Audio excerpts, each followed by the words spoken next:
bad, trash, emo dog collar. All of these phrases have been used to describe one hat in particular, the Void Star. If you hang around places like Trade Hangout, you've probably seen one of these in the wild before.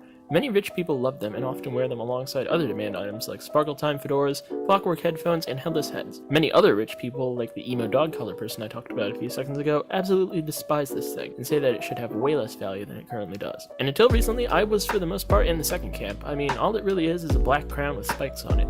Sure, it looks stylish, and items have ballooned in value based on style alone before. Super Happy Face managed to get all the way to 100,000 from just 100 Robux, so I think maybe a value of 100k or 120k isn't too far outside the realm of possibility.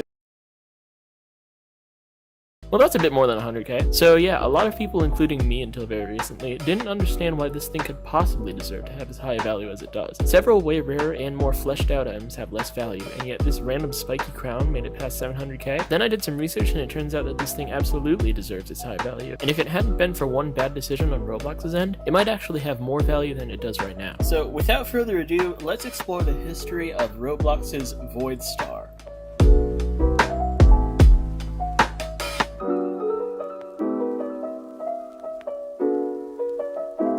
On August 10th, 2007, Sheduletsky, one of the original founders of Roblox, made a post on Roblox's official blog called Mysterious Objects Sighted. It stated the following: "Mysterious objects have been sighted all across Robloxia. They appeared out of nowhere yesterday, and many have attached themselves to the heads of Robloxians. Authorities say that they are looking into the mystery. Meanwhile, certain Robloxian journalists have come to suspect a massive government cover-up. They have found clues in one particular level that may provide hints to the nature of the mysterious objects. Specialists are now being called in to further inspect the site." This statement was accompanied by a photo of a Roblox character wearing a hat that seemed to be a simple gray box floating above the player's head. But the real focus of the post was 4 haiku poems, numbered 1 through 4 in Roman numerals. Haiku 1 read, "Threaded fastener, twist around, face them. Hold fast, lest they be faster." Haiku 2 read, "Curdled but dauntless. Struggle for your dignity, but beware of mice." Haiku 4 was a bit more confusing. It read, "Dios Achilleus, one head among thousands, when Ilium died in fire." But unless you're a programmer, Haiku 3 was the most confusing of them all. It read, "Void Star to 0. Foolishly dereferenced, no call stack, all gone." This is a reference to a programmer mistake where the program tries to use a piece of memory that doesn't have anything in it, which usually causes the program to crash. So what were these mysterious objects? Well, as it turned out, on the day that the blog post was made, Roblox uploaded 4 new items to the catalog. One was titled Mysterious Object, another was titled Mysterious Object 2, another was titled Mysterious Object 4, and the last one was titled Mysterious Object 3. This one was the most mysterious out of all of the mysterious objects because, while 1, 2, and 3 could be purchased for some amount of Robux or ticks right out the gate, 3 could not. With its undetermined price and extremely confusing haiku, Object 3 was shaping up to be quite the puzzle indeed. For the next 25 days, Roblox players were buying the 3 purchasable mysterious objects in droves, and buzzing about what all of them, including 3, could be. And on September 5th, another blog post was made called The 4 Mysterious Objects Revealed. This post started out by telling everyone how Sheduletsky had gotten the idea for these mysterious objects. According to him, about a month ago, Clockwork and I were messing around and creating new hats to accompany the big Builders Club release. Clockwork had the great idea of publishing a hat that was just a box to see if anyone would buy it. For fun, we called it the Mysterious Object and tried to sell it for 50 ticks. The idea was that the object would be a grab bag. People would buy it and then it would morph into something else later. Crazy ideas always start simple. We went out for lunch, talked about the mysterious object and what a cool idea it was. When we came back, we decided to create 2 more. To make things extra mysterious, we decided to label our 3 mysterious boxes as 1, 2, and 4. The obvious question, where is box 3? Very mysterious indeed. When I came into work the next day, I was astounded by the number of mystery boxes we had sold. I realized that people had loved the idea. Who doesn't love a good mystery? And decided to give them a little bit more to chew on. So it seems like this entire mysterious object event was started on a random whim. But he does have a point. Crazy ideas do tend to start simple. And little did Robloxia know just how crazy Sheduletsky's ideas would become, especially in the case of Mysterious Object 3. The post went on to describe what the other objects turned out to be. Boxes 1 and 2 were pretty easy. You might have even been able to guess them in the time since I read out the haikus. Box 1 became a hat called Screw, which, when worn, made it look like you had a giant screw prop sticking out of your head. It was purchasable for 70 ticks, but unfortunately, it's since been taken off sale. Box 2 became the Cheese Hat, a giant slice of yellow cheese that sits on top of the wearer's head. It's purchasable today for 35 Robux and is quite popular in meme avatars. Box 4 was pretty tricky. It's a reference to an ancient Greek poem called the Iliad. Apparently, Sheduletsky also wore a shirt with a picture of a Greek soldier on it while this object was on sale. From that, some well-educated players were able to figure out what was actually inside Mysterious Object 4, a Greek war helmet that Roblox called the Coif of Glory. This hat would would actually end up being incredibly important later on when a retexture of it called the Kleos Apphaton was created, but that's a topic for another video. And now to answer the question that you've probably been wondering about for the past couple of minutes. What about Mysterious Object 3? Well, if you were paying attention, you might have noticed that the photo I mentioned in the Mysterious Object Cited blog post was taken in a very popular old game, Sword Fight on the Heights 4. It's a pretty well-known map at this point, but during the time when the mysterious objects were out, it contains something a little different. 4 hidden bricks that when touched would display one of the 4 haikus. Back in the day, Sword Fight on the Heights, like many other games, was uncopylocked, which meant that players could see the scripts for everything in the game, and when they looked at the script for the brick that displayed the 3rd haiku, they saw this sentence at the end. Ah, the mysterious number 3. Perhaps the most mysterious of all. The Garden of Proserpine.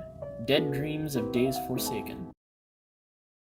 You know, sometimes I really hate history nerds. Anyway, players who googled the Garden of Proserpine quickly found out that the script was actually referencing a poem by Algernon Charles Swinburne. Clues on Shedaletsky's profile let people know that the next step in the quest was to search for a Roblox account with the name Swinburne, and message the account with their guesses of what the other 3 mysterious objects would be. When they did that, they were made friends with the account and could access its private friends-only game, called Here, Where the World is Quiet. Swinburne made sure to let people who figured all this out know that the prize they got would be more valuable the less players found it. So at this point, people stopped posting helpful hints on the Roblox forum, making the final part of the quest particularly difficult to solve. When you join the World is Quiet game, you spawn into a recreation of the fabled Garden of Proserpine, which in Greek mythology is a place in the underworld. You had to find 4 orbs hidden around the map, each of which would display a line from the Swinburne poem. The first orb was hidden at the top of a ruined tower. The second one was in the middle of a wheat field, the third was under a giant tree, and the fourth was on an island in the middle of a red lake. Altogether, the lines from the orbs spelled out the following verse from the poem. Dead dreams of days forsaken, blind buds that snows have shaken, wild leaves that winds have taken, red strays of ruined springs. When you got all 4 orbs, you were granted access to a golden temple, and inside the temple was a box that congratulated you and told you to message Swinburne again with the password Algernon. If you did this by August 16th, you would then receive Mysterious Object 3 in your inventory. And by September 5th, just like the other mysterious objects, Object 3 had opened. Inside it was the Spiky Overlord crown. The Void Star. Now, before I tell you what happened next, I'd just like to take a moment to point out how impossible it would be for this event to work out as planned if it happened in 2021. Back in 2007, Roblox was a much more tightly knit community, and if everyone was told not to leak something, they wouldn't do it, but nowadays I guarantee that a full walkthrough and reveal of all the prizes would be uploaded to YouTube and Twitter within the hour. This is why we can't have nice things, guys. So, according to the blog post, only 14 people made it through the entire hunt in the end. So that begs the question, how did there end up being over 2,100 copies of the Void Star by the time it went limited? Well, when the mysterious objects opened, Roblox decided to keep all of them for sale on the catalog at a marked up price, including, for some reason, the Void Star. It was on sale for 20,000 ticks for 2 years. Assuming an exchange rate of 1 Robux equaling 10 ticks, which was the most common exchange rate when ticks were a thing. This means that this incredibly competed for and coveted prize could be purchased for a mere 2,000 Robux. That, in my opinion, is unacceptable. If Roblox had kept this off sale until it went limited, it would only have 14 owners, and quite possibly be one of the top 20 most valued items today. But no, they had to put it on sale. Obviously, a ton of people bought it, transforming it from a coveted prize into a demand item. The only thing the original 14 winners had to remember their victory by now is the Void Star gift box, which sure is super rare, but it's really just a plain gray box. Not really the coolest prize. But even after the Void Star was done so incredibly dirty by Roblox, it still managed to maintain a high value over the years, which in my opinion is a miracle, and very well deserved. If you're smart enough to understand every aspect of this quest with only the help of 2007 internet, including guessing all the other items, finding the Swinburne account, and knowing how to connect all the dots, you deserve the highest valued item in the world. So what saved the Void Star? Well, remember, this hat was released in 2007. Roblox was basically a virtual Lego daycare for kids around this time. All the hats that existed back then were really just meant to be silly and please the kids. So the few teenagers and adults that played back then didn't really have a way to express their more grown-up personalities and interests. As near as I can tell, the Void Star was one of the first grown-up hats on Roblox. Its description is foreboding, it's dark, it's sharp-looking, and overall, it makes you look intimidating. It has strong emo and punk appeal, and it let the adults and teenagers of Roblox express themselves for the first time. Simply put, this hat is stylish. It always has been, and it always will be.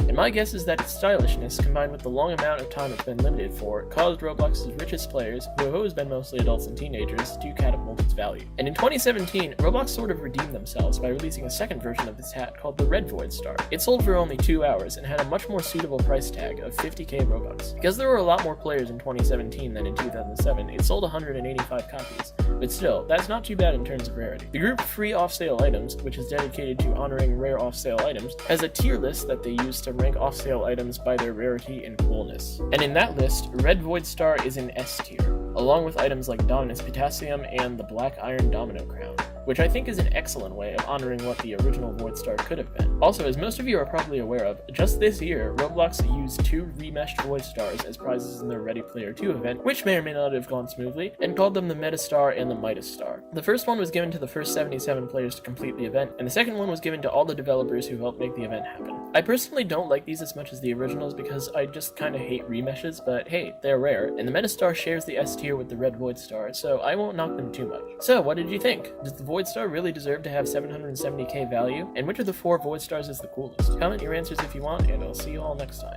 Bye!